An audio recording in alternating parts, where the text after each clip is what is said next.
Hey guys, and welcome back. Today I'm gonna teach you guys how to be the best surgeon in Growtopia. Oh, my hiccup I'm having a very bad hiccup.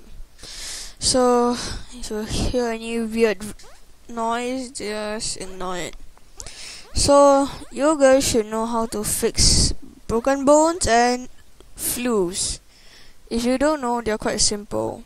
For flus, you only need antibiotics, and for broken bones, you only need splints and stitches, but I've ran out of stitches, so you need to reduce the fractures of the surgery to 0, and then you finally use stitches.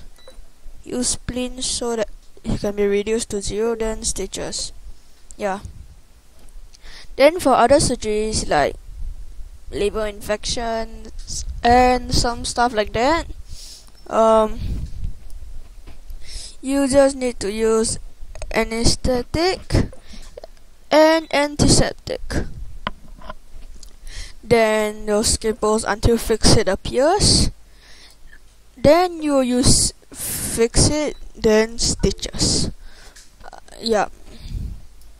If that doesn't work, then you will need to use antibiotics if the patient has a fever and some sort of stuff like that, or maybe even splints if they have fractures.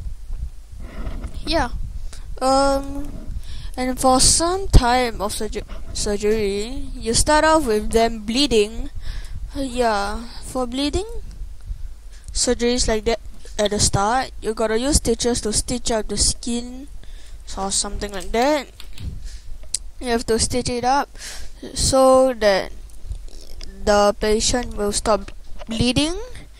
Then you can move on to dealing with fixing the stuff and dealing with the fractures if there is any. That's kind of about it. If you guys have any questions, post it in the comment section down below.